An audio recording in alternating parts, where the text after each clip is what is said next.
Okay, I'm coming through. I believe so. Let me check. We gotta check these things.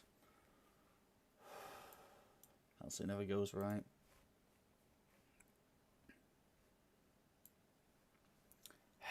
Why that keeps happening, I don't know. Okay, yes, good. Alright, good. We got some good up mic. Let's,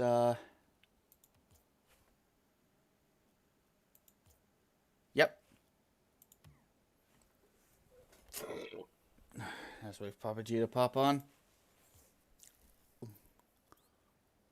Apparently he's having some internet issues.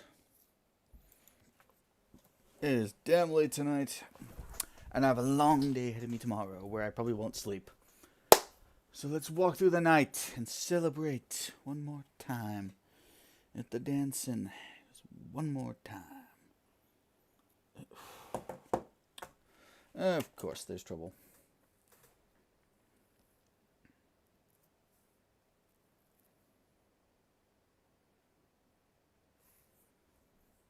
Apparently trouble with Discord.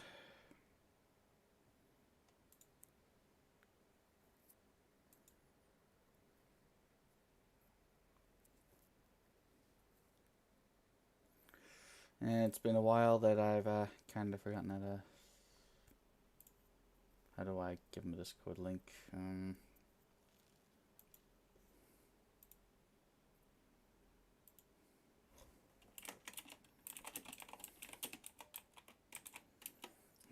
Always fun, isn't it?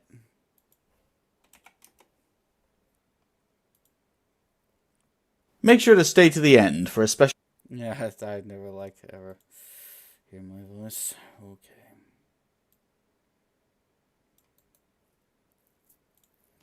Alright, hopefully this is the end of it. I doubt it, but I'm hoping it is.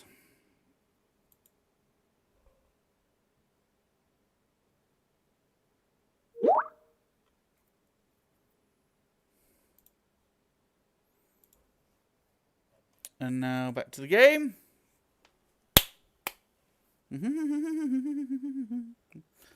Teenage wedding and we all got done so well. Sorry for my terrible singing. We need it now and then. Wazelle. Sorry, it took me a second. You finally got on and it saved the audience of my terrible singing. I don't know if I can play Rocket League tonight because my desktop is being weird with the internet. I just don't have a connection right now. I'll play something else then. Anyway, the guy is coming on right now. Meet us in streaming. Told him to meet us in streaming, so hopefully he'll be on any second now. Streaming open for people to join, right? If it isn't, I'll switch it out.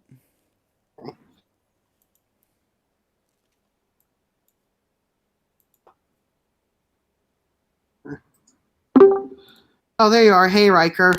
Hey. Hello. Thank God. I was so scared for a moment that everything came crashing down. Again. Because, of course, long story short, I had a bit of internet issues. Of course, the second everything is about to start, but thankfully everything's good now. Was really scared there for a moment. It's all right. Can you hear me all right? I can hear you. Can you guys hear me? I can hear you. I can hear you as well. Thank God. So, Dolphin V meet Riker McCoy. Riker McCoy meet Dolphin V. Hello. I met him arguing on Twitter, and now we're best friends. As all great friendships start. Yep. That does tend to be how it happens. Yep.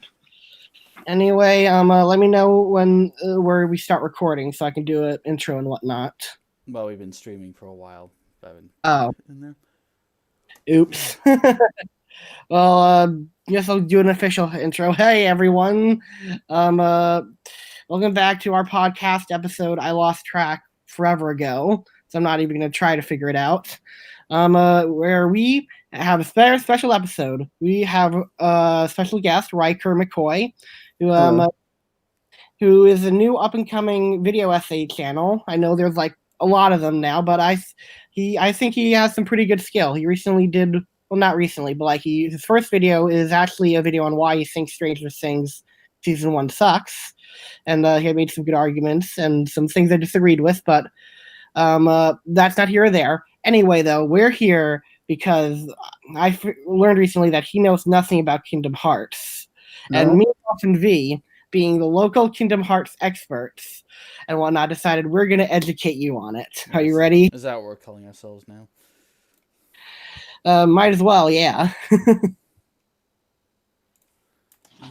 All right. So, should I? Oh, and by the way, we'll be getting a special guidebook afterwards. Yeah, so a special guide. I'm pretty sure Papa G forgot to send it to you.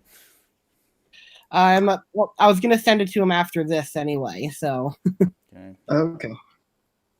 Anyway, how should we start? I guess we'll start by laying. I guess the first thing to start is that Kingdom Hearts is basically a crossover series between Final Fantasy and Disney movies. You're probably thinking how the heck that happened. And basically it happened because apparently Mario 64 happened, Square Enix loved it and thought we should do something like that, but for like a fighting, like a hack and slash like game. And like someone said like, you need like something as iconic as Mickey Mouse for that. And it just so happened at the time that Square Enix and Disney share the same building in Japan. So it was very easy to talk to them and convince them that, hey, let's do this thing. So that's how it started. Mm-hmm. Now, yeah. So basically, the whole series revolves primarily around our main character Sora, who's like kind of a dumbass, kind of an idiot, but he's like a lovable idiot and whatnot. And basically, the first game. Do you want to start? Do you want to start explaining it to Dolphin V, or do you want me to start it? Well, I think you should start it. I try to do it very simply. I think of him as a male Sailor Moon. That's one way to look at it. Basically, I'm not going to try to do too much plot explaining. I'm trying to just get the general idea down. But like, basically, Kingdom Hearts 1 is this. Basically, like we have our main trio: Sora, his best friend Riku, and whatnot, who's the edgelord of the series, and his love interest, who is not really his love interest, Kairi. And the three of them are best friends. They all want to go to another world because in Kingdom Hearts, like all the Disney worlds and whatnot, and Final Fantasy stuff are all technically separate worlds and whatnot. And basically they're like, I don't want to say other dimensions, but they're like basically like there's a freaking Pirates of the Caribbean world where Johnny Depp and all the other things go on, and there's a freaking Frozen world and other shit. And basically they know there's other worlds because basically like Kairi washed up on the shores of Destiny Islands, which is their world. And basically like they know she's from another world because she has no memory and she just washed up there. So they figured, well, there's got to be other worlds out there. I started, so now Dolphin V, I think you should take your turn because I feel like I'm doing a bad job. Well, to try and clean it up and make that simpler. 3 kids, as you've heard, they live on a small island. Think, this island really sucks. It's too small. There's got to be other worlds out there. Then Kairi comes along. She was apparently from another world, but doesn't remember. Yeah. So there, that's the basic setup. And yes, yeah. all the Disney worlds are separate. In fact, consider them separate planets, just to make it easier. And basically, the night that like they're about to like leave the world, and like they think that somehow I can't remember why they think this. They think somehow getting on a boat and just sailing out to the open ocean will lead them to other worlds somehow. And hear that word a lot in this. Basically, the apocalypse happens, or basically like a whole lot of creatures called the Heartless attack their world. Now, the Heartless basically are these basically zombie-like creatures where if you become overcome with darkness or you lose your heart, and hearts in this universe are basically souls, you become a zombie-like monster who just like seeks and like to turn other people into heartless and whatnot. And they can be controlled by the bad guys. That's important. Yeah. Okay. So basically, like, their world gets attacked, things get fucked, and one thing leads to another, and Thora ends up on a whole nother planet or world known as Traverse Town. And basically, like, long story how that happened. There's a lot of convoluted BS. I'm trying to make it simple. But basically, like, Traverse, like, there's this whole thing going on in Kingdom Hearts, where, at least Kingdom Hearts 1, where it's like worlds are getting, like, fucked up and destroyed by the Heartless and whatnot. And, like, a lot of people are, like, fleeing from them to go to other places, like refugees, and, like, Traverse Town is, like, a big place for that. And, I should probably step back now and bring up, and like, do you want to bring up the concepts of Keyblades, Dolphin V? Let's get to the point that Maleficent is and other Disney villains are controlling the Heartless before we even go there. Yeah. So basically, the big thing in the game, this is actually kind of cool, is that all the classic Disney villains, like Maleficent, that guy from Nightmare Before Christmas, I forget his name. Oogie Boogie. Boogeyman. Oogie Boogie, that's right. I forgot his name for a minute. Captain Hook, and like basically all of the classic Disney villains are all working together in like some cult Illuminati thing to like control the worlds and to spread havoc and evil and whatnot. And and before we go that, I have to take a step back for a minute and explain what a Keyblade is. I know this is all very crazy so far, but trust me, it only gets crazy. That's okay. So there is a thing called a Keyblade, and it's basically like a giant key they use as a weapon, and it's something that the Heartless fear, and that in Kingdom Hearts 1, basically you can only get it if you're the chosen one. This changes completely. Yeah. Well, like in Kingdom Hearts 1, you're the chosen one. In other Kingdom Hearts game, everyone has a Keyblade and it's a free-for-all. But in Kingdom Hearts 1, it's stated that, Thor has a Keyblade because he's chosen by the universe and whatnot, because he's the ultimate good guy and he's going to save it all. We learn later that this is absolute bullshit, but for now, it's because... I thought Mickey Mouse had a Keyblade as well. Yeah. The first one. He also had a Keyblade, but Mickey doesn't appear till the very end to help save the day. Anyway, basically, they're saying an ultimate weapon that Heartless hate, and like they can like what else do they do? I'm trying to remember. I'm an expert on this, and even I screw this up. They can unlock any lock. Yes, they can unlock any lock in the world, and they're just like the ultimate weapon that Heartless fear. So, so before we go forward, how confused are you? Very. What does this have to do with Winnie the Pooh? Winnie. That is a very good question. Winnie the Pooh in Kingdom Hearts is basically just a collection of mini games. Like, there's this world called Hollow Bastion, where you go and like Sora will go into literally the 100-acre woods book, and it's just a place to do a bunch of mini games. That's all Winnie the Pooh is involved with. Oh. I know, very disappointing.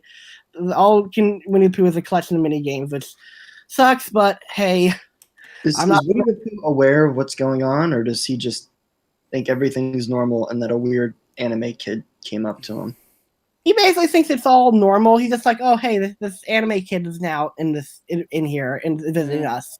Nothing out of the norm. To be fair, it's hardly the weirdest thing that happens just in that game, so I guess he wouldn't really care. So basically, to go forward, basically, I forget the name of the world, but basically the Mickey Mouse world. Mickey is the king of that world and whatnot, and he goes missing. The king of Disneyland. How nice. Yeah.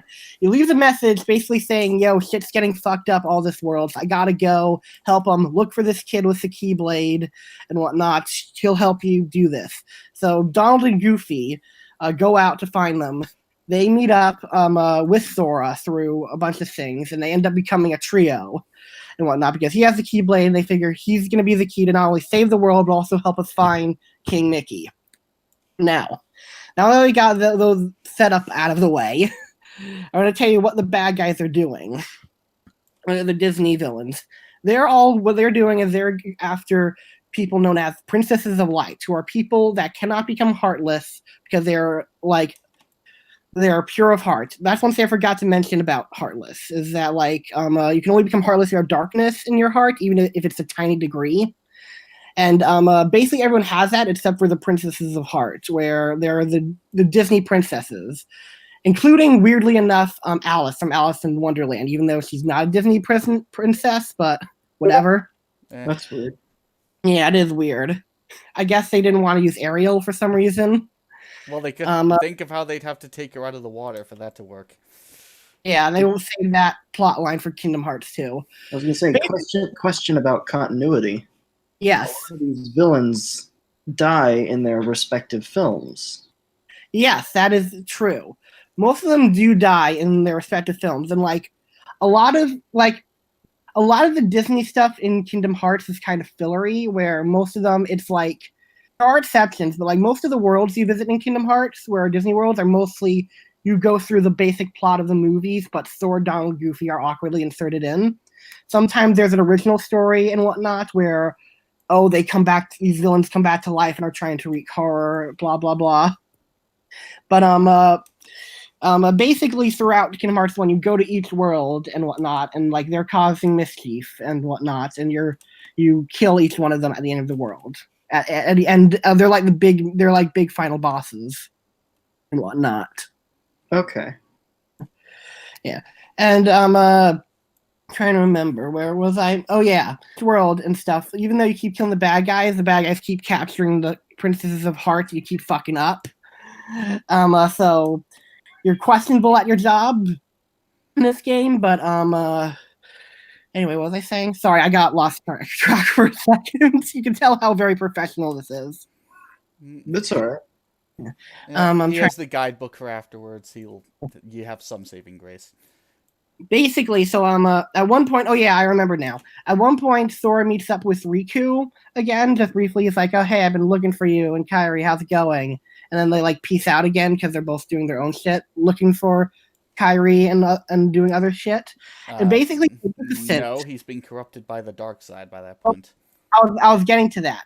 After that, Maleficent sort of whispering inside Riku's ear, because Sora also befriends a number of Final Fantasy characters and other people, and she's basically whispering in his ear, going, "Look at that! He's abandoning you. He's making other friends. Look at that pussy bitch Sora. You should join the dark side. It's awesome." Blah blah blah. And Riku kind of we get good powers and cookies, basically.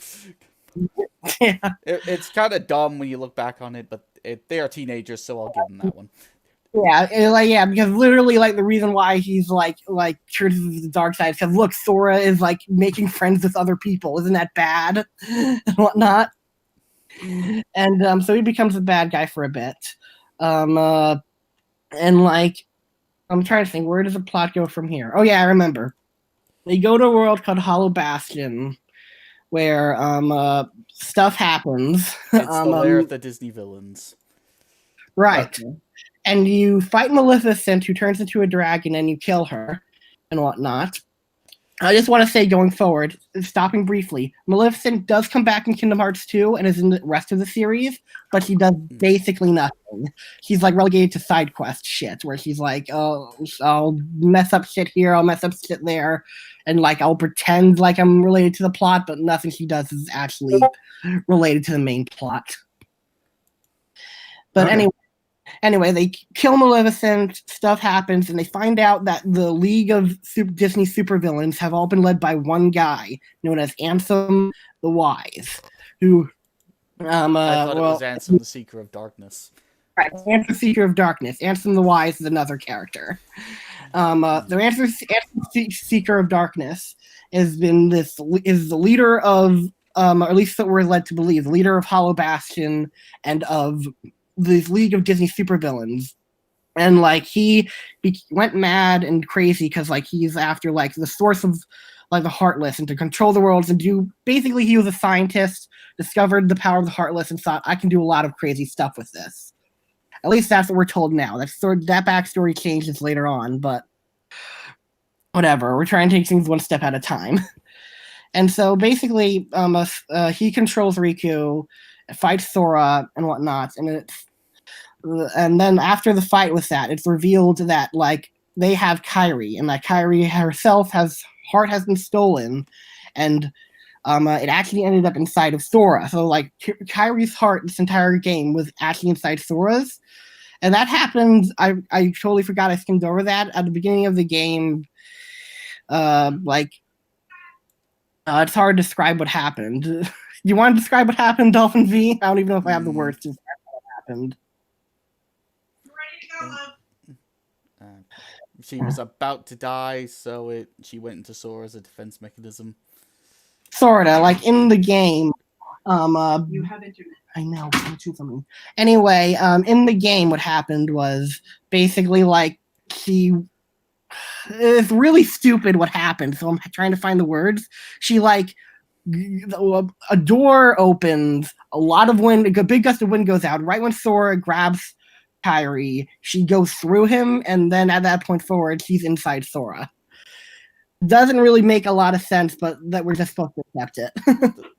I'll give them credit that it is set up really well in the first game, at least somehow. It's set up early on. But anyway, like, so what Sora does, Sora is like Kairi is stuck inside his heart, and like the Keyblade is able to sometimes through searching people, free hearts, and like every time you kill a heartless, it frees the hearts and go and like into the ether. And so what this mad lad does is he actually stabs himself with the Keyblade that releases Kairi's heart and goes back to her body, so she's alive now. But in turn, that turns Sora into a heartless. Yeah, lover's suicide in a PG-13 game.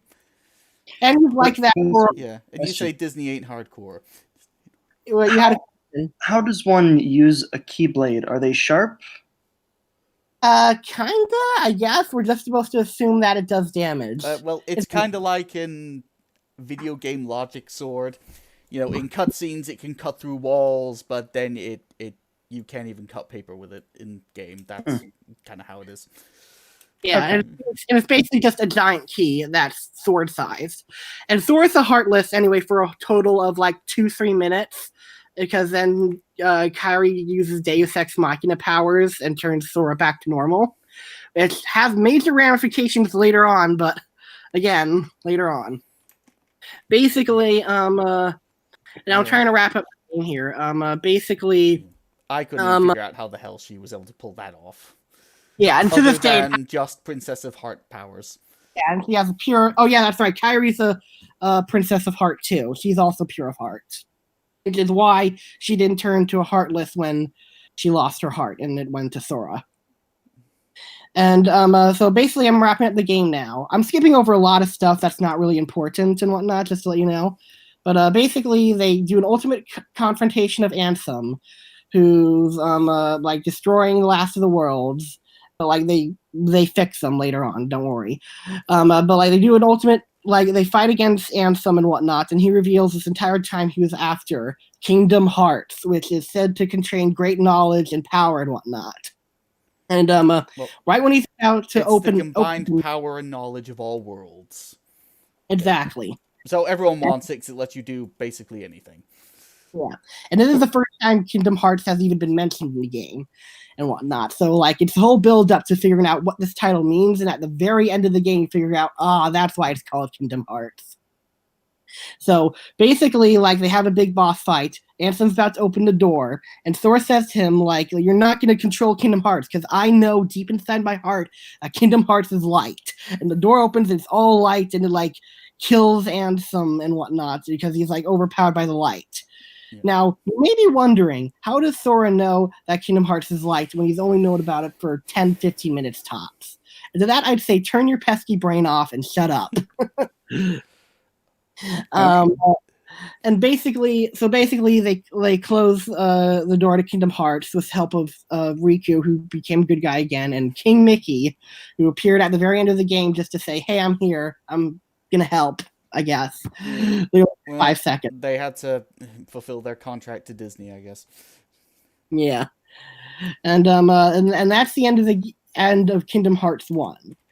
That was in that, and where they're just in the. Oh yeah, I almost forgot the sequel. There's a sequel hook that's ignored in the very next game where they're walking through a field and they find Pluto Mickey's dog who has a letter in his mouth that has Mickey's insignia. So they're like, what does that mean? We need to go after him. This is completely ignored in the next game and has never been brought up ever again.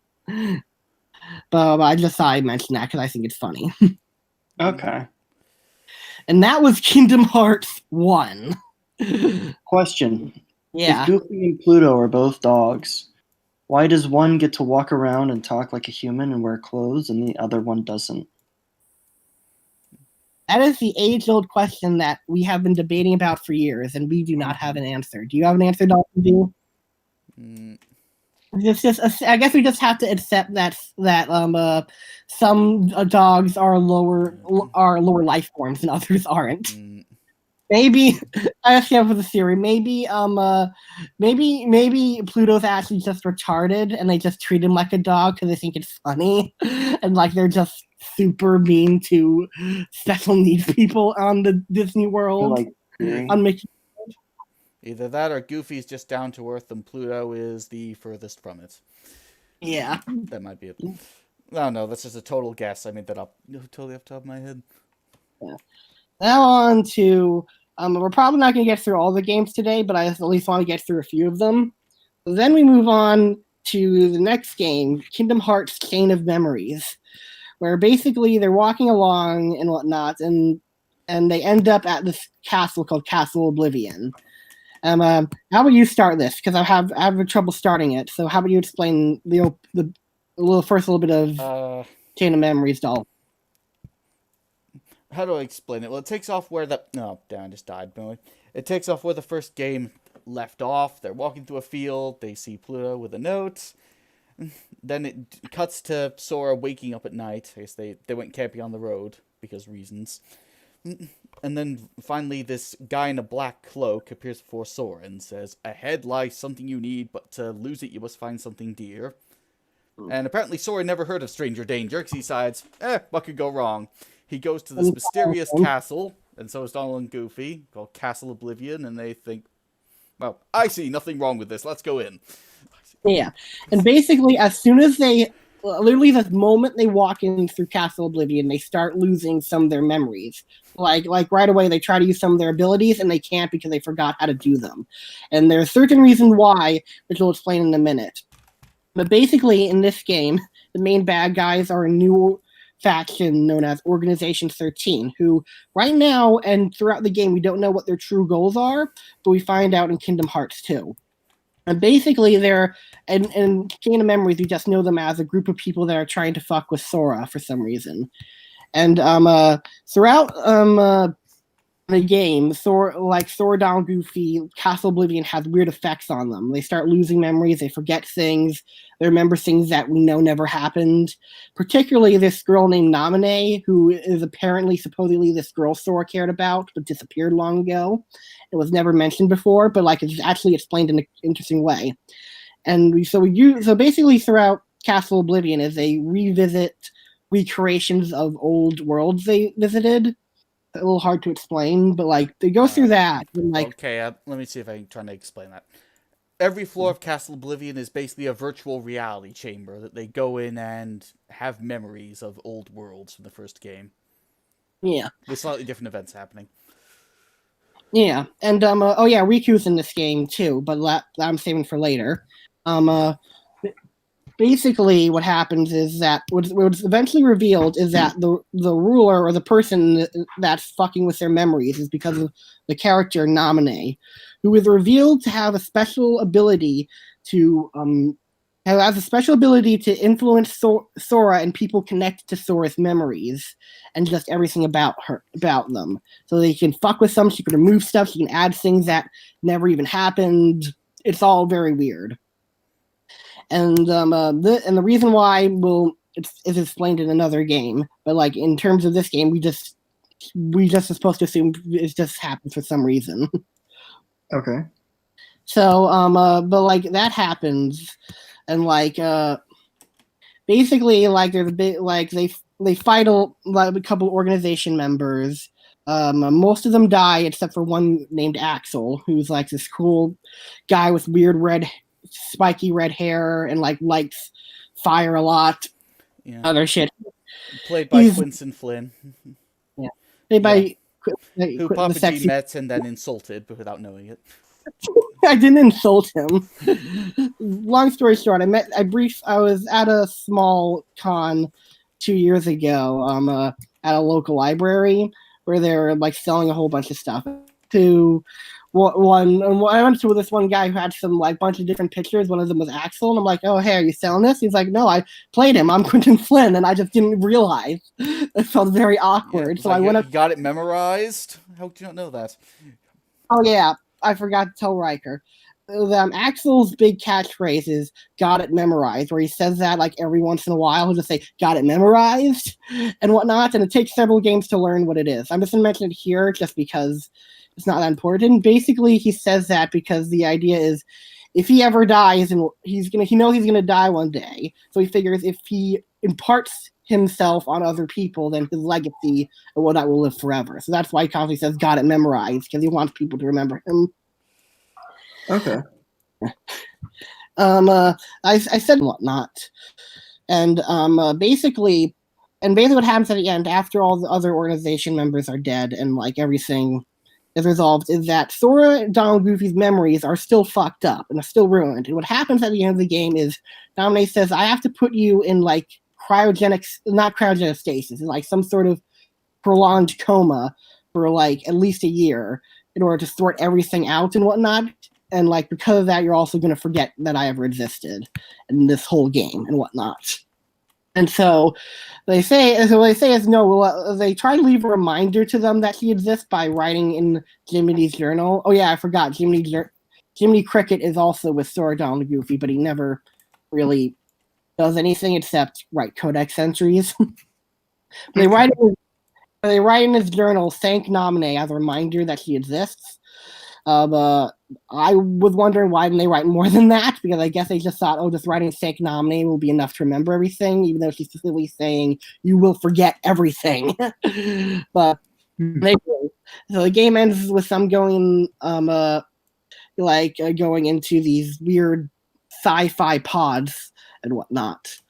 And there's a whole other part to the game that unlocks after you play as Riku, where he's always a little bit behind Sora, and he's dealing with his own sort of things of like, oh, I was once a bad guy, I was such an evil person, I need to find redemption, blah blah blah, and he ultimately faces like his demons and comes out a better person.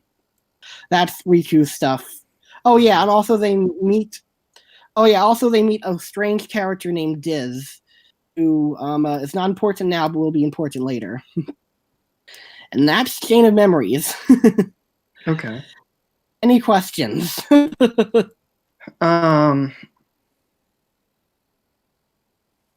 Aren't there a bunch of like decimal games? Yes, there are, but like most of them come after Kingdom Hearts 2. Okay. Yeah. Basically, oh yeah, I think some of the decimal games you're thinking of is like Kingdom Hearts 1.5 Final Mix and 2.5 and whatnot. Those are basically re-releases of the games with like new mechanics, new stuff, new cutscenes, a whole bunch of stuff like added in as like re-releases. Like they're basically DLC before DLC was a thing and whatnot. Yeah. All of these games just shoved into one disc. That's what it is. Yeah. Yeah, they couldn't like now if those sort of things were to happen today, there would probably be DLC because there's a like basically like sorry, I fell over my own words. So anyway, let me know if you get bored of this, Riker McCoy, and you want to leave or anything. No, you're good. You're good. Keep going. Now we're on to Kingdom Hearts 2, which starts at the very beginning of the game. Starts with a completely new character named Roxas, who is basically the premise of it. He's spending the last week of his summer vacation with his friends in a place called Twilight Town. And throughout the week, he gets weird dreams of like stuff that happened in Kingdom Hearts 1 of like Sora, Donald, Goofy doing stuff, and he doesn't know why. It's just he keeps on getting these dreams and whatnot like throughout the week. And weird stuff continues to happen throughout the week. Like, there's this weird white fleshy monster that steals a bunch of him and his friends' pictures. Time freezes and Axel says hi to him and says, "Hey, I'm your best friend, don't you remember?" and whatnot. And it's like a whole lot of weird stuff. It culminates on the 6th day, where it's revealed that this entire time Roxas is been living in some weird computer simulation stuff. And the reason why, in order to explain why this is happening, I need to take a step back and explain a little concept known as nobodies. Now, nobodies, what they are there? You already know about the Heartless, where they're people that become zombies. But like, there's another part that we didn't explain, which are when you become heartless, you abandon your body. And if you have a strong will, that body starts to act as a will of its own and become weird white-like creatures. That is, unless you have a really, really strong will, in which case you basically are you. Where it's like say I became heartless and whatnot, and like my body was still around and whatnot. That body would basically be me, except for one thing, and that is that I would have no emotion and whatnot. However, you wouldn't be able to know that because I would just act normally and whatnot, and that's because a lot of nobodies like remember their previous life, or at the very least remember what it was like to have emotions. So they're able to like mask it and make it look like they're all emotional or have opinions and they're laughing, but really they feel nothing. And like Roxas ended up is actually revealed to be Sora's nobody that happened, and that was born when like he briefly became heartless during Kingdom Hearts 1. But he looks nothing like Sora, which is explained several games later. Like a lot of big parts in Kingdom Hearts are explained like several games later. So you play as Roxas for part of it, and like it reveals he's going through this digital recreation stuff because he is a big key to restoring Sora's memories. And there also it's revealed that he was actually part of Organization 13 at one point, which is a whole other game in of itself.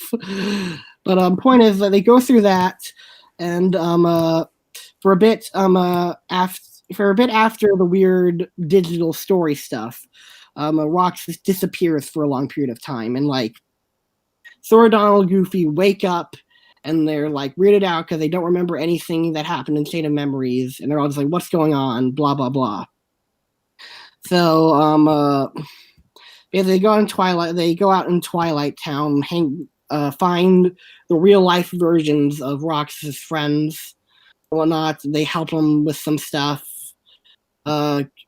Mickey Mouse appears again and gives them money to go on a train that brings them to Mickey gives them money to go on a train, which brings them to a whole nother world. Long story Tower. The end where they visit Yen Sid's tower, who is, if you don't know who Yen Sid is, he's basically the wizard from the Sorcerer's Apprentice. And I thought he was from Fantasia. Well, yes, but like Fantasia contains the wizard, the Sorcerer's Apprentice short film. Is that what it's called? I thought that was the Nicolas Cage film. Oh yeah, and his name spelled backwards is Disney. Yeah, it is a Nicolas Cage film, but like the Nicolas Cage film is based off of the Disney short film from Fantasia, Sorcerer's Apprentice. Anyway, he basically gives Sid basically gives a big exposition dump about like what's going, like the world, there's darkness still rising, organizations he basically explains everything we just explained to you about organization, about the nobodies and whatnot. And he explains Organization 13, which are a group of nobodies like who are working together in order to basically spread they're spreading a lot of danger and stuff among the other worlds because they're trying to recreate Kingdom Hearts in order to give themselves hearts so they can feel emotion and whatnot. And another weird thing about Organization 13 is if you become a member, basically you take your original name and just insert an X in there. So, like for example, Axel originally was a guy named Lee, so they word scrambled his name in order to become Axel. So, good luck figuring out what your nobody name would be if you became one. Well, Yeah, they do a lot of weird things with that one. I've been talking for a bit. Do you want to take a turn to explain more of Kingdom Hearts 2? Well, that seems to be mostly what Kingdom Hearts is. Like, hey, that's a plot hole, or hey, that doesn't make sense. Let's make an entire new game to explain it. Yeah. And add even more complexity to it. We also have to go back and explain more of. Yes. A lot of Kingdom Hearts is like trying to justify its own existence and explaining weird mistakes they made in the past or like other stuff. Do you want to explain the other part of Kingdom Hearts 2's plot, Dolphin V? Like what exactly? I'm trying to remember. Oh yeah, there's an organization. They need to be stopped. That's the basic plot of Kingdom Hearts 2. They face several of the members throughout many of the Disney worlds and whatnot. And then there's like a big point in the middle of the game where they are doing a big attack on Hollow Bastion. And basically what happens there is a lot of big revelations are revealed, like Organization 13 kidnapped Kairi and whatnot. And there's actually kind of a cool moment there where like Sora actually begs one of the members of Organization 13 to like please just let Kairi go, do it, and like he actually says like really want to let her go? Okay, show me how much. And like Sora actually like bends the knee, like bows before him, and whatnot. That was a pretty awesome moment. Mm-hmm. And even then he's like saying like you made yourself like that was cool, but I'm still not doing it. They're basically fucking with Sora. And like in this in this part of the game we also learned that all the Heartless we've been killing up to this point, like every time the hearts from those Heartless release, like, or the organization have been like somehow snatching them up. So basically you just realize this entire game, all the hundreds of Heartless you've been killing have all been helping the bad guys and whatnot. And like other cool stuff happened on Hollow Bastion. Like there's a cool moment where you have to fight 1,000 Heartless right on your own. It's a pretty epic moment in video gaming. There's a few other epic cool boss fights. Like one big thing I haven't gone over Kingdom Hearts is that it has a lot of like big over the top but like really satisfying mechanically boss fights where you really have to take the mechanics and use them to their fullest, especially on its highest difficulty. So like Hollow Bastion, and that big middle part of the game, Hollow Bastion, is a big highlight for that. Mm-hmm. Now you think like after like realizing that Thora's Keyblade kills all these Heartless and is helping the enemy, they probably stop using it and resort to something else like a regular sword or something, but he doesn't. He just sort of feels bad about it for a bit and is like, well, I guess I'll just continue using the Keyblade. Papa G, this is anime. Do not use logic. That is illegal. That's right. So I'm trying to remember. Oh yeah, everything climaxes at the end of the game where they go to the Organization 13's home base, which is known as like the world that never was. Oh yeah, wait.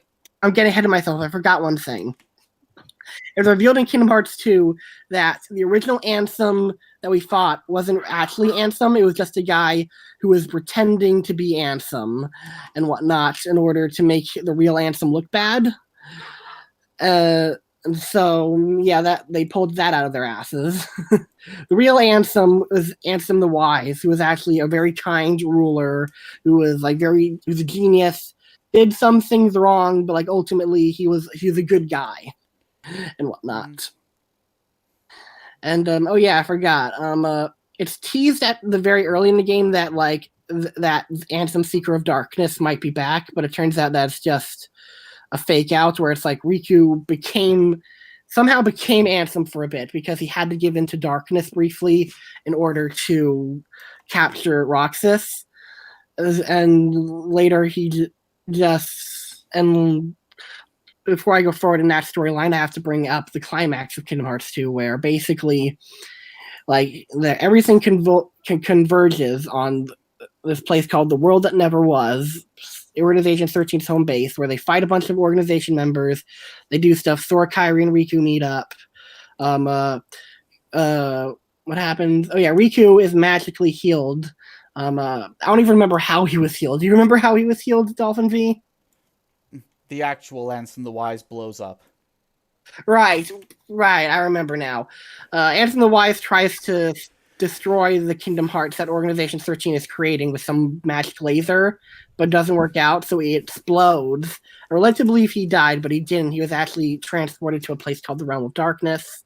That's a whole other game, and Riku was magically healed. Guess he wasn't so wise after all. I guess not. One thing that you might be able to notice in Kingdom Hearts is that, there is sort of a theme that science is stupid. Okay, that's being a little mean, but, basically every time, Ansem the Wise, tried to use a magic laser thing on Kingdom Hearts, and it screwed with him. And some Seeker of Darkness tried to find out stuff, became evil. A lot of the bad guys are, trying to find out information, become corrupted by evil. So, it seems like the message, if there is to take from Kingdom Hearts, might be that, knowledge corrupts or whatnot. But I like saying, they think science is evil, because it sounds funnier to me. You can definitely get that impression from it. I will give it that. Anyway, at the end of the game, they fight the leader of Organization 13, who's Zemnis, through some pretty one of the best boss fights in all of gaming. Yes. It's several phases and whatnot, and it ends with only you and Riku facing off against him on a 2-on-1 thing, where it's hard to describe without using visuals, but it's you team up. There's a moment where you take control of Riku briefly because Zemnis is doing some weird stuff to Sora, and it's ultimate power of friendship BS, but it's so powerful because it's awesome. Very well done. Yeah, awesome over the top spectacle, and just by the end of the game, you're yeah, I beat this guy. Yeah. And whatnot. Oh, and he's the nobody of Ansem the Seeker of Darkness, by the way, so he's an asshole. Yeah. And so the game ends with basic... Oh, yeah, I forgot. Sora briefly meets Roxas randomly on the final world, where they have a brief boss fight inside their heart and whatnot. And he basically, at the end of it, Roxas looks at Sora and goes, "You're a good other." And just basically becomes one with Sora and whatnot. So at the end of the game, they're back at Destiny Island, everything's good, and it really feels perfect. It's so perfect, you might argue maybe the series should have ended there, but then we'd only have 3 games and whatnot, instead of the over a dozen that we do have. Mm-hmm.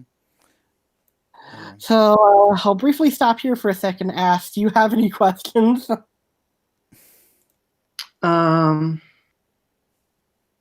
What does this have to do with Disney? A lot of the Disney stuff, that's the thing. Post Kingdom Hearts 1 does the best job at being a crossover. Post Kingdom Hearts 1, the Disney shit is mostly background, or Mickey, Donald, and Goofy are still heavy players, but other than that, the Disney shit is mostly background elements. The Final Fantasy shit is just background elements, and has sort of just become background elements to this new original fan fiction that Tetsuro Nomura, series director, has created. Yeah. Okay. It's okay, the bad guys are doing something in the background. Well, what do we do to fight the bad guys? You must spend a bunch of time doing absolutely nothing in Disney Worlds while the bad guys get ready to make their appearance. No, it's more like you do a bunch of filler stories in Disney World and whatnot. Well, no, Kingdom Hearts 3, they just go all the way with that. Yeah. No. Kingdom Hearts 3, we need to prepare for a final confrontation with the bad guy army. Okay, how do I do that? You need to spend 18 hours doing absolutely nothing of consequence in Disney Worlds. Okay. Yeah. And then it's revealed that you didn't even have to do anything in Disney Worlds. You could have just skipped them entirely. It's yeah. Okay. So, how are you feeling? Do you want to keep going? Do you want to stop? What are you feeling? Sure, keep going. How do you okay, then Nominee turns out to, I think, Kyrie turns out to be Sora's daughter in a sense. No, Kind of awkward. It's really awkward how that happens. well, he's not their daughter. It's weird. It's kind of hard to explain. Even I don't entirely get it, but like due to Kyrie being a princess of light and like being part of Sora for a bit, Naminé ends up being a mixture of Sora and Kyrie's nobody in a weird in this weird ship fic called Kingdom Hearts 2. Yeah. So wait, so to get that right, she is in a sense kind of Sora's daughter, and she wasn't even a year old when they met, and he was replacing Sora's members of Kyrie, his love interest. Oh no, that's not right. That's very, very. When you put it like that, it sounds very. That gets a little bit wrong when you get down to it. Yeah. Yeah, it's like, dude, sorry, were you macking on your less than 1 year old daughter there? Yeah. So anyway, what follows from Kingdom Hearts 2 is a series of prequels. The first one being 358 over 2 days. You have to spend like literally the entire game to figure out what the title means, and even then you might miss it because it's never really directly pointed out. It's a terrible title. What do you say? It's a terrible title. Yeah, it's a very stupid, terrible title. Basically, what it means is 358 days is how much Roxas spent as part of Organization 13, and it's sort of divided amongst 2 characters. Basically, that's what it means. And like, you had to spend the entire game before you finally figure it out. And even then, you might have missed it, like me. It took me years until I finally connected the dots and being like, oh, that's what it means. Because they never like directly speak on it. Basically, 358 over 2 days is basically the story of what Roxas was doing during that year while Sora was in a coma and he was in the Organization 13 and whatnot. And in it, it's also like it's shown, you see Roxas and Axel's friendship, and you get a new character known as Xion, who actually is the 14th member of Organization 13. And like they become a trio, Axel, Roxas, and Xion. They're like 3 best friends. And most of the game is just them doing meaningless missions and whatnot, and them like spending time on the top of a clock tower where they eat ice cream and whatnot. And they just like talk and like shoot the shit and whatnot. Some of the scenes are cute and whatnot. A lot of it is kind of fillery and pointless. But basically, Xion, what it turns out, Xion looks a little bit like Kyrie if she had black hair and a completely different voice. And it's revealed late in the game that Xion is actually a constructed individual that like somehow it's never explained how, but somehow Organization 13 got a hold of some of Sora's memories, specifically Sora's memories of Kyrie, and took that and made a person out of it. So Xion is basically the physical representation of Sora's memories of Kyrie.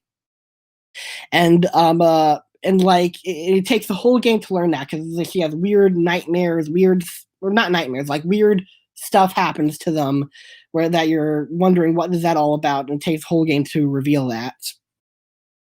And basically the end of the game is like a big break in the trio's friendship where Axel really is friends with some, but he's also really loyal to Organization 13 and he has trouble choosing it between it, and he ultimately chooses Organization 13, which he regrets later. Roxas runs away from the organization. He's forced to kill Xion because the only way to go back to Sora's body and memory is basically to like get killed.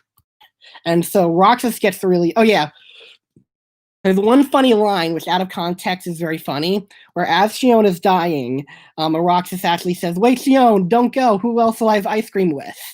Which is very funny, but also a little sad in a way, because the whole idea is like Roxas doesn't entirely understand the concept of friendship and what it means. So the only like understanding he has is that, oh, friends eat ice cream together and whatnot. So that's the only way he understands it. So it's both a really silly line and also kind of sad in a way. That has no relevance to the plot. I just wanted to mention that. I'm trying to think now. What happens then? Oh yeah, so Roxas gets really angry and decides, I'm gonna go school shooter on Organization 13's home base and run to there and whatnot. But Riku stops him, kidnaps him, and then the plot of Kingdom Hearts 2 happens. Oh yeah, and everyone temporarily forgets about Xion ever existed because of Naminé. Okay. Yeah. That it's a really long game, and everything that's worthwhile to the overall plot I just summarized. So that should hopefully give you an idea of how kind of fillery the game is and whatnot. Like Kingdom Hearts, I love these Kingdom Hearts games. They're fun. Like despite how convoluted and BS the stories are, you kind of can't help but like them because it's like they're trying so hard. You can tell to weave this big narrative and whatnot. But like some games really do start to run the gambit of like how much is actually worth talking about in the long run. Particularly there's this one mobile game and whatnot called Recoded, which is 30 hours. Where like 30 hours in it and literally nothing is worth talking about except for some stuff at the end where it's like they allude to events that happen in a game called Burst by Sleep. Then Burst by Sleep happens and it nulls everything that happens in that game and whatnot. Okay. Nothing in the game is really worth talking about there. Except is that not why we agreed to not talk about it? It's true, but I had to mention that it exists and whatnot, just in case he was like, oh, hang on, what about this game and whatnot? No. So literally pretty much nothing happens. All that happens is a bunch of filler story where Mickey controls a video game version of Sora and whatnot. And like this Sora is one person sort of. I don't fucking remember. It's been forever since I looked at that game. But it's one of those games that tries a little too hard to prove how smart it is. That it comes off literally the whole point of the game is to explain how Mickey knew certain things in the following games. So literally you have this whole game where nothing happens except the very end where it's like, oh, this explains that. Kind of a waste of time, but it's like you'd think we could have at least like one short cutscene to explain that the entire game. Yeah. I guess Nomura thought, like, I could do one short cutscene, but no, I'm going to challenge myself and whatnot. And then Birth by Sleep happens, which is a prequel to all other Kingdom Hearts games. Yeah, because they were too lazy to make 3 on time, so they made that instead. Yeah, and it stars another trio of characters known as, their names Terra, Aqua, and Ven. And Ven looks exactly like Roxas for reasons that are explained later.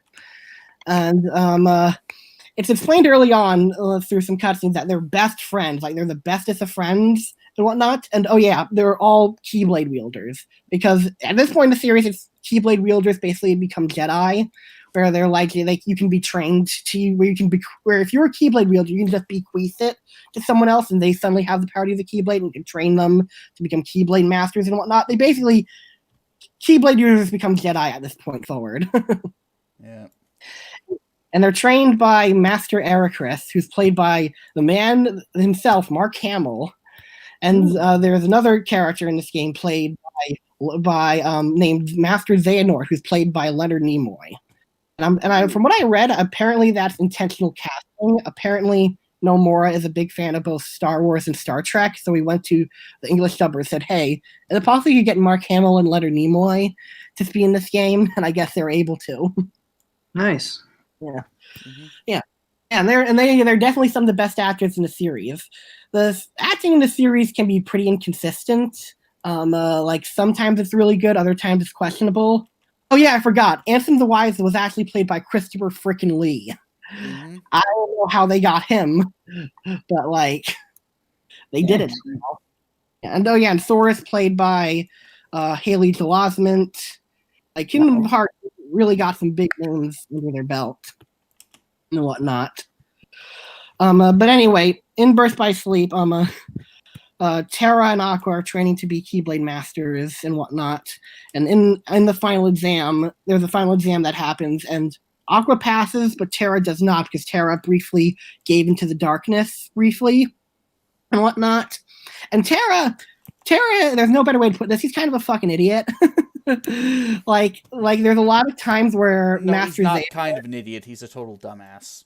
Yeah, like throughout the game, Xehanort is very obviously being creepy or evil and very weird and whatnot. And like, hey, Terra, you need to join the dark side. You need to get a huff of that darkness. Master Ericus is holding you back, and he's like, maybe he has a point. Blah blah blah. He doesn't see anything wrong with that stuff. He's just a freaking dumbass.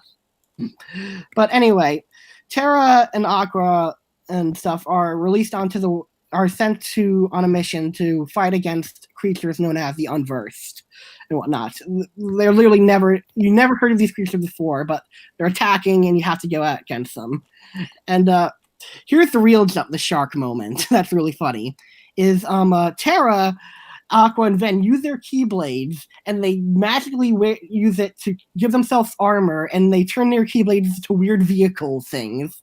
So he turns their Keyblade into like a flying motorcycle thing and whatnot. But before you ask, no, they did not ride it up a ramp over a shark. But I wish they did. That would have been beautiful. Yeah. Mm-hmm.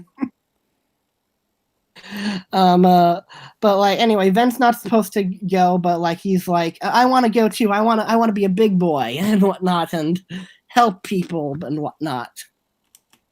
So so the game is basically composed of 3 characters, all of which like intersect at certain points. And if you want to get the full grasp of the story, you kind of have to play the game 3 as all times. Yeah, 3 times. In its benefit, there's different stories in each of them, and each of them have different combat abilities and unique battling styles. At least there's that, but you do have to play the game basically 3 times in order to get the full story. And basically they interact set that several times. Terra's an idiot. Where there's one point where he goes to Maleficent's world.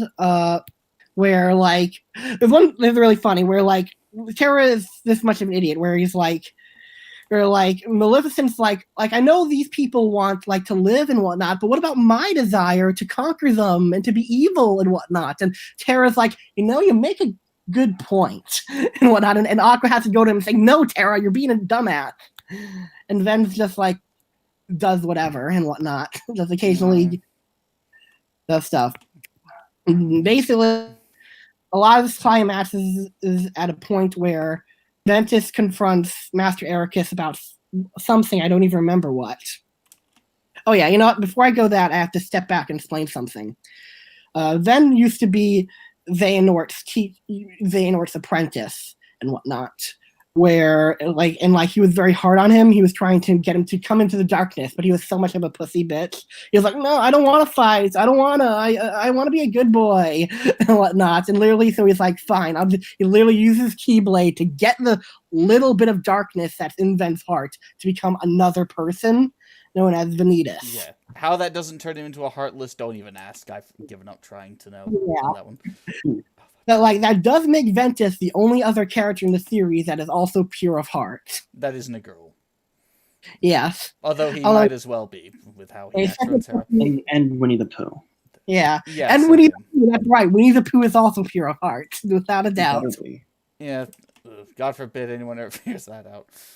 Yeah. So yeah, Ven's like kind of a pussy bitch, and also like a guy he's like the wide-eyed kid of the group, where a lot of his worlds he goes for like Peter Pan, where he like comes like part of the Lost Boys and other stuff, while Terra's the Anakin wannabe, constantly debating going to the dark side or not, and Aqua's basically just the mature adult of the group.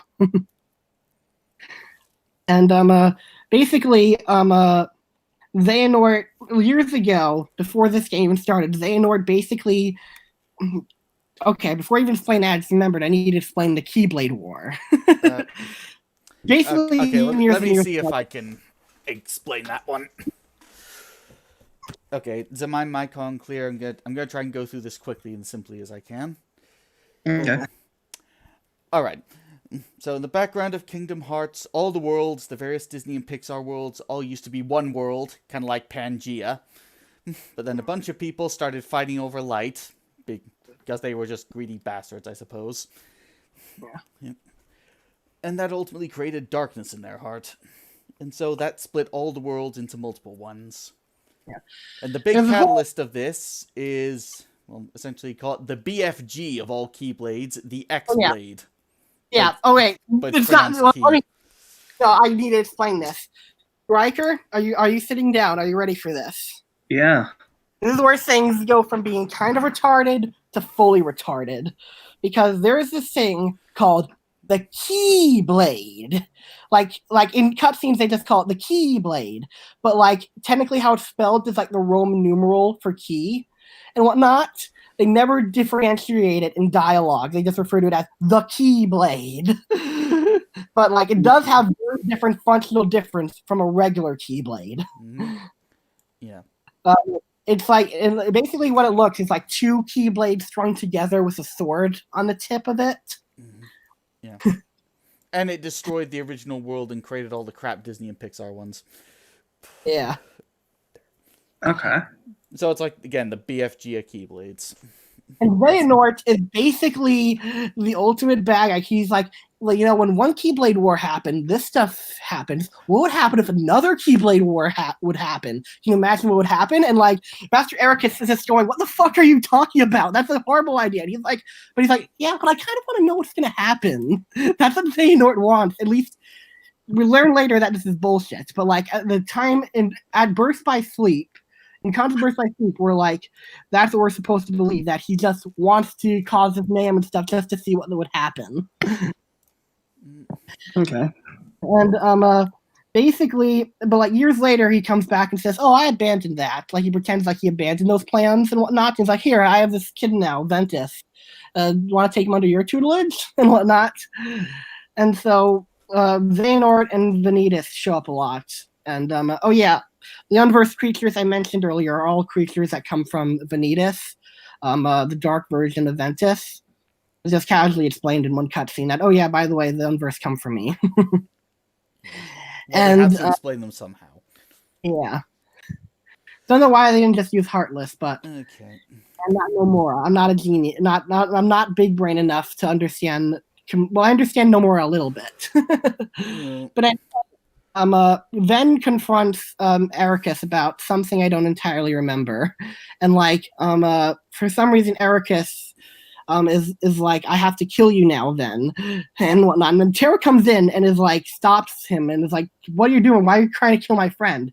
And like Terra and Ericus fight, and Terra accidentally ends up killing Ericus, and he is one of the few characters in Kingdom Hearts to actually die and stay dead and whatnot. He appears later as like a force ghost, sort of, but like for the most part, he stays dead.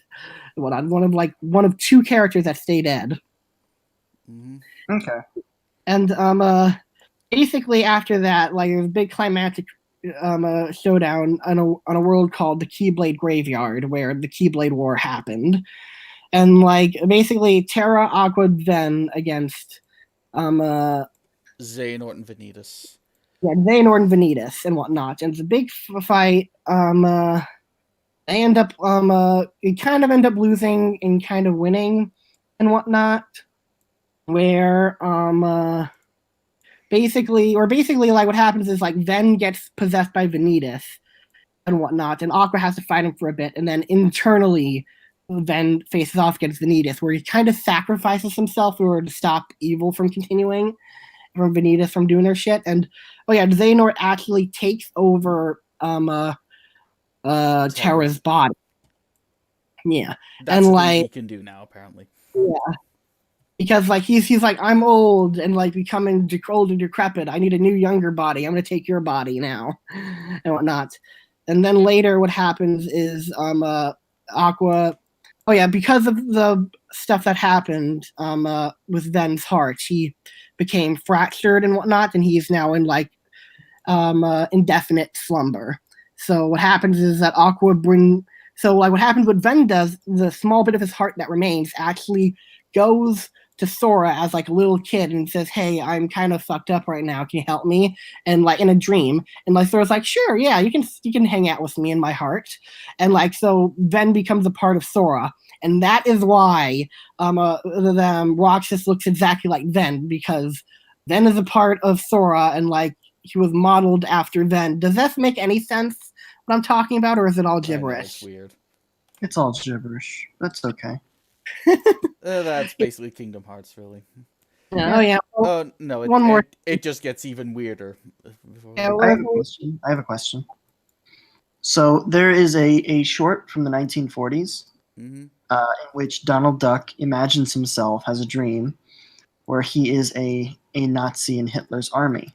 Yeah, I Yeah, remember that. Donald Duck is in Kingdom Hearts. Does that mean that the Holocaust is canon in Kingdom Hearts? Probably. I don't know. We'd have to question no more about that directly, but it might be. Maybe the Holocaust did happen. Okay. Is Hitler a villain in Kingdom Hearts? Sadly, Hitler does not appear.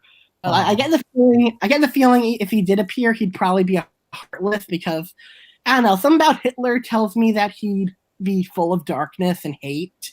I mean, I don't have any definitive proof on that. I just get the feeling about Hitler, you know. He's in the Donald Duck short. You see Yeah. him. Anyway, I'm going to try to finish this up. There's very little left. So Aqua tries to confront Xehanort in Terra's body, try to save him. Stuff ends up happening. She they end up both falling into a place called Realm of Darkness, but like Aqua sacrifices herself for Terra because even though he's still possessed, she'd rather like at least have some chance for him to live rather than no chance.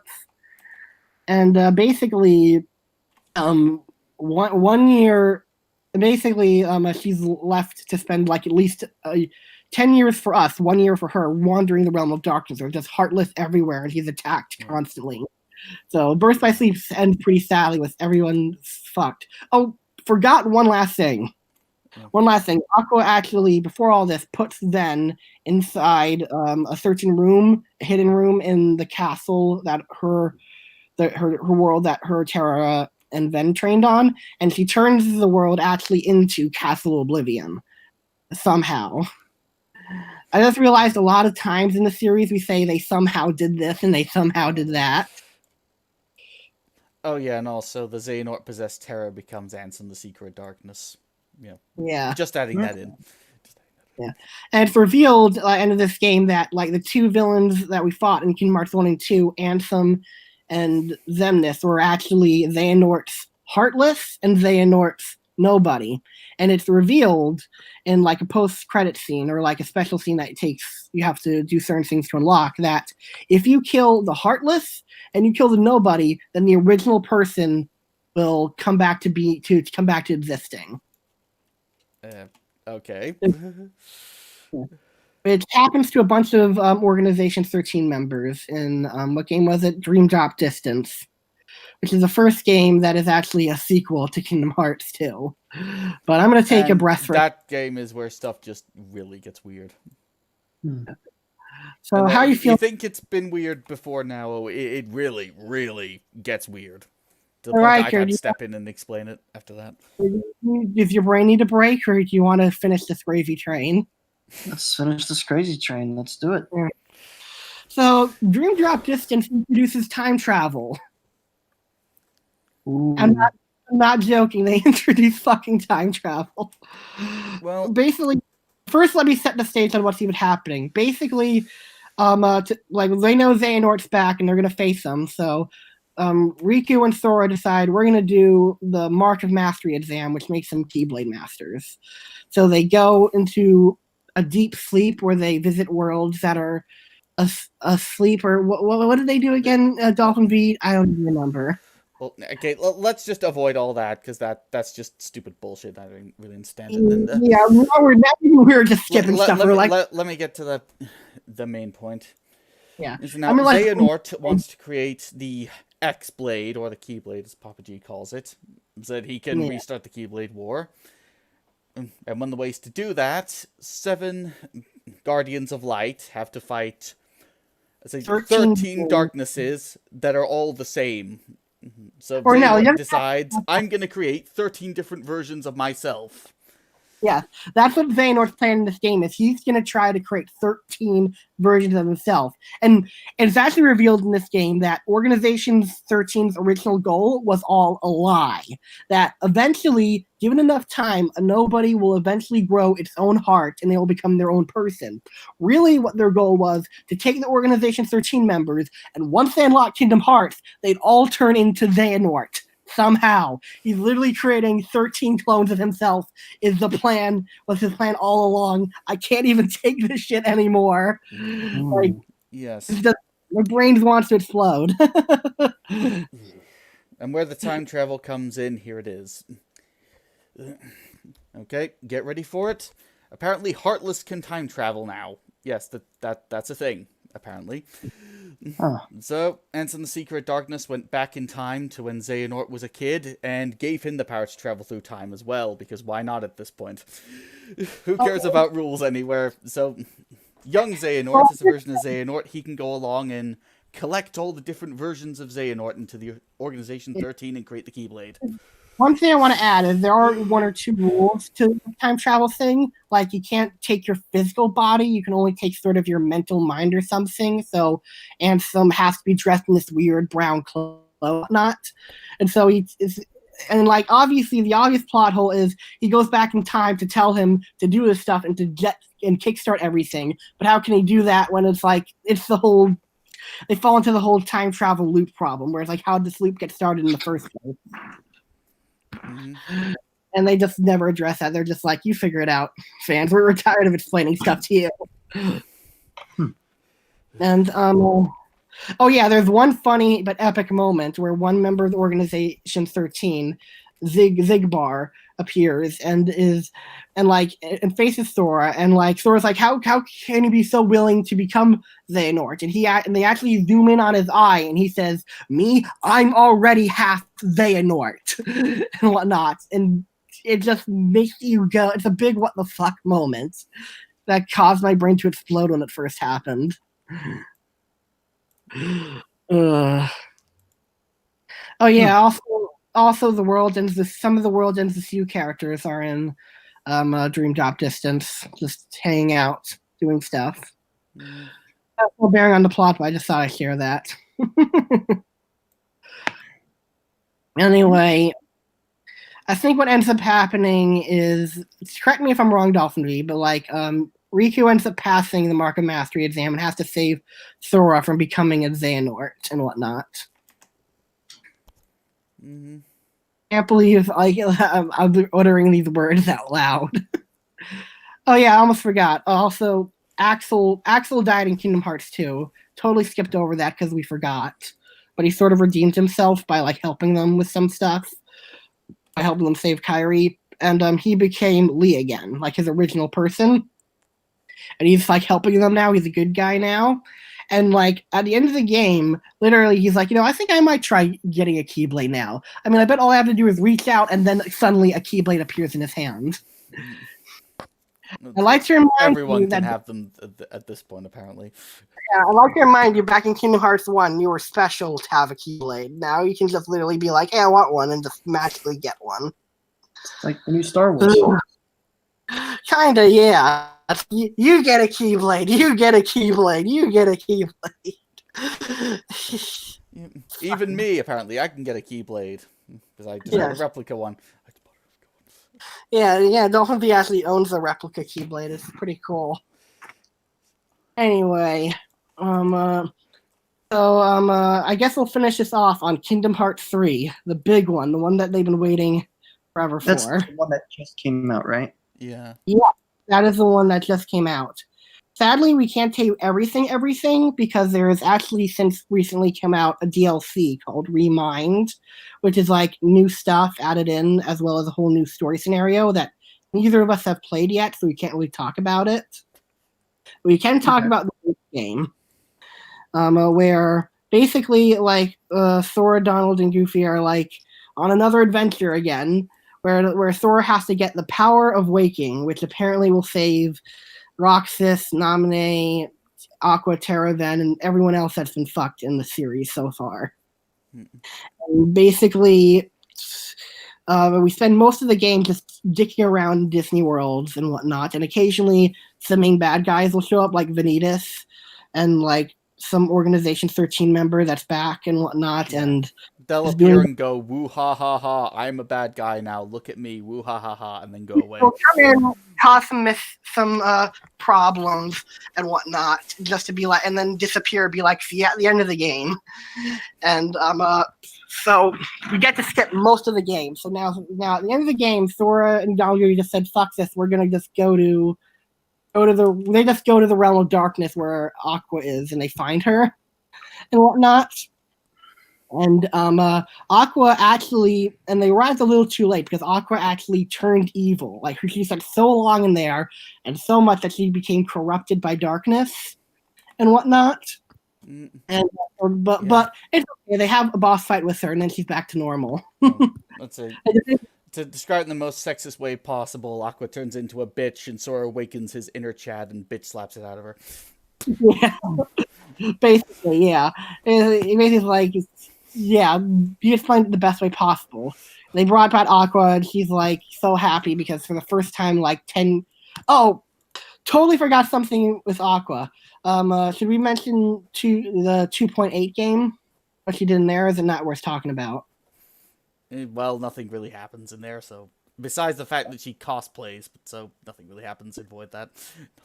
Kingdom Hearts 2.8 is basically a collection of things, and there's an extra scenario where you play as Aqua, and it's just basically you playing as her in the realm of darkness, and she's shoehorned into the end of Kingdom Hearts 1 to say that she was there all along and whatnot in the background helping out, and it's Riku's fault that she's still in the realm of darkness because he's a dumbass. Yeah, basically, there's an enemy retconned in that Aqua saves Riku from, and apparently during the climax of Kingdom Hearts 1, she was just a little off screen somewhere, but like neither Sora or Riku noticed her because they were like busy closing the door. Apparently. But anyway, they save Aqua, then they go to Castle Oblivion, turn it back to the original world. They then like face off Vanitas again and like save Ven, wake him up again. I can't remember how they did it. Well, and Sora rediscovers the power of waking and learns that all he had to do was just believe and wish for it. So all the fucking about he did in Disney Worlds was a total waste of time. Yeah, basically. Oh, okay. So it ends with. I think it says something when even the whole production team, even low-key, admits the Disney Worlds are just totally useless filler by this point. Yeah. And then I can't remember what happens. Oh yeah. They all go to the Keyblade graveyard and have their final attack with the 13 evil secrets of darkness. And they all do a big team up, and they like finally face off against Xehanort and the other dark bad guys. And it's actually kind of cool. There's a cool series of boss fights where you team up with a bunch of different characters and whatnot. And like you face off against legendary bad guys that have been built up forever. So it's pretty awesome, and like the fights themselves are pretty cool. And the Shion comes back again. It's not explained in the base game why he came back and how he was resurrected, but apparently it's explained in Remind, the DLC. So I'll have to get on that. And they fight a bunch of stuff. Xehanort basically, I forgot. At this point, Leonard Nimoy sadly passed away. So now he's being played by get the name of the actor, the guy who's in Blade Runner. What was the name of that guy? Rutger Hauer? Yes, him. He's actually Xehanort in Kingdom Hearts 3. Great. Well, he's dead too now, sadly. Yeah. Yeah. Oh, everyone's dead. Let's just accept it and go on. Another ironic thing is Xehanort's Japanese voice actor actually passed away months after Leonard Nimoy passed away. So both the English and Japanese versions had to get a new voice actor for him. Mm-hmm. Yeah, it is cool. They got another legendary actor added to the list of people in Kingdom Hearts and whatnot. Yeah, it's gonna be real awkward if they ever bring Xehanort back because they're gonna have to replace him again. No, I'm pretty sure he's staying dead by this point. Yeah, yeah. Anyway, I can't remember. Oh yeah, Xehanort tries to reopen Kingdom Hearts and whatnot. He finally gets the X-Blade, or Keyblade, whatever And you want to call it. he fucking kills Kyrie, which like traumatizes and pisses off Sora and whatnot. And then Sora, Donald, and Goofy do one more like big, like final big moment where they like go in and they're like, okay, we're gonna take down this guy. So they go to this other world called Scala ad Column and whatnot, where they face off against Xehanort through a couple different phases. And the way the final boss finishes is actually pretty cool. Basically, like you technically die, but like through your controller, you can hear Thora Donald like calling you, saying, "Don't give up," blah blah blah.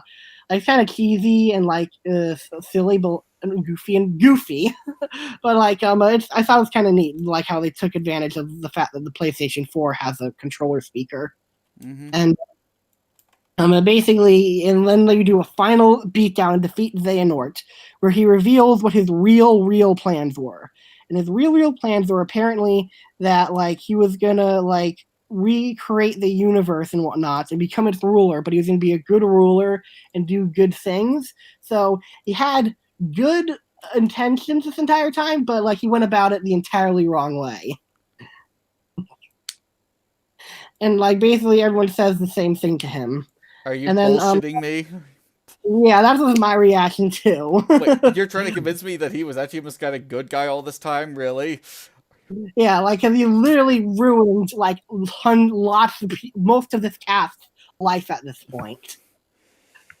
And basically, at this point, I can accept it because he's finally dead. He was a boss that outstayed his welcome. Yeah, and basically what happens is Master Ericus comes down as like a ghost and whatnot and says like, "Come on, old friend, we have to go to heaven or whatnot." Why Xehanort is going to heaven, I don't know, but like they leave and it's fine, and like everything seems good, but like Kyrie is still missing and whatnot, and like Sora says he has a plan and he's gonna do something, and then like the end credits happen where a bunch of people are having fun, everything's cool, and in the distance you can see like Sora and Kyrie holding hands and hanging out before Sora weirdly disappears.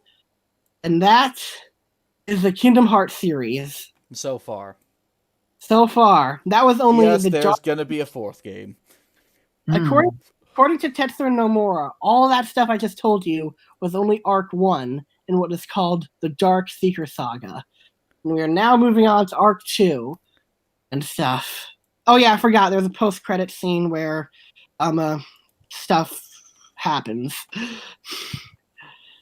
There's technically another game out right now called Union Cross, which is a shitty mobile game that's designed to suck money out of your wallet. And the only reason people play it is because there's a canonical story to it, where it basically details stuff about the Keyblade War and whatnot. I'd go into that, but like we've barely looked into it, so we can't really talk about that. But some stuff that happened in that game ties into the frickin' credit scene in Kingdom Hearts 3. Basically, all you need to know, there's a box. We don't know what's in it, but apparently that box is going to be useful. As most boxes are. What? Most what are? As most boxes are. Oh my god. Okay. So, how do you feel, Riker McCoy? Not well. The Japanese are crazy, man. Yes, they are. That's how they've dominated the entertainment industry. They gave us Metal Gear too. Yeah. I know like Kingdom Hearts just keeps on digging its hole and whatnot, but like if you're like me or Dolphin V, once you're this deep, you can't go back. You're just on the ride until the bitter end. At this point, I view Kingdom Hearts as kind of like an ugly puppy. It has so many flaws, but I can't help but love it anyway. I can't even figure out why. Is it fun? Is the gameplay fun? Yeah. I'd say genuinely the gameplay is fun. The best game in the series, in my opinion, is Kingdom Hearts 2 Final Mix. That's like the peak. And like the games have been good since then, but it's never reached that high level because like Kingdom Hearts 2 Final Mix is like a perfect blend of like real-time action combat, of like just a really memorable, really hard boss fights, and just like it's really rewarding to like learn the systems, like figure out and play them and with it and whatnot. It gives you a lot of room to experiment and play around and do different combos and whatnot. Okay. Yeah. Games, most of them are generally pretty fun to play and whatnot. So, but like, yeah, that's the story of Kingdom Hearts. And now, like, we red pilled you on it. Mhm. You'll get the guidebook afterwards to try and make something make a little bit of sense. Yeah. So, what's your impression of Kingdom Hearts now that we've explained all of it to you? It makes about as much sense as Metal Gear. maybe we'll bring you on one time and maybe you'll explain Metal Gear to us because I've only played like 1 or 2 of the games. Maybe. I'm a big Metal Gear fan. Yeah. Yeah. I had a lot of fun. I hope you had fun. I hope it wasn't all painful to you. No, I had fun. This is great. Yeah. Yeah, Kingdom Hearts is certainly a very unique series that that I love it, flaws and all. It's very dumb, very convoluted, but it's just it's something about it. It's hard to describe, you know? Yeah. Yeah. Very odd. Yeah. Mm-hmm. It's sort of something you seem to believe, and it's just like if there's one thing you can give Kingdom Hearts and whatnot is it's never predictable. You never know what turn it's gonna go. Sometimes that's kind of because it's like the writing is so questionable that you go what, but it's just great. Well, it's not questionable. It's we totally just wrote this as we went along. We put zero thought Yeah. into it, and then we go afterwards and we try to justify it. Yeah. For some reason, like Nomura, the series director Tetsuya Nomura, is like dedicated to being like, I want this grand, sprawling story that's like really hard. Well, like if you play the games, if you listen to it in order, it mostly makes sense in my opinion. But like, there's been so many games now and whatnot that's kind of hard and whatnot because if you jump into a middle, like a random one, you're definitely going to be confused. Yeah. That's why Final Fantasy VII Remake ended the way it did. Yeah. Same guy that was in charge of Kingdom Hearts. Yes. Yes. It's all crazy. Yeah. Time travel has to come in somewhere Yeah. I hate when things introduce time travel. for no reason. Yeah. It's clearly Yeah, not- it's very annoying because time travel is a very hard thing to get right, and it very rarely is right. Even in good stuff like Back to the Future, I have some issues with. Oh yeah, there's problems and all that stuff, but The best time travel story I've seen personally is probably Steins Gate. I think that's the one that's the most consistent. Steins Gate's great. Primer. Have you guys ever seen Primer? I've heard of Primer and I want to see it, but I haven't seen it yet. It's like 70 minutes. It's very short, but it is so dense with information. Yeah, it's I heard that. very It's like, impressive. I heard it's like kind of complicated in how it is, but it makes sense. It does, but you'll have to watch it like 15 times. Yeah. Okay. Yeah, I think part of the reason Steins Gate avoids the time travel problems is because it goes with you go to another timeline sort of thing, which to me I think like avoids so many problems most of the time and whatnot. Yeah. Mm-hmm. Yeah. And it's always done from the point of view of the main character, so you always have an idea what he knows and what's going on. Yeah. You learn it slowly as the series goes on. Yeah.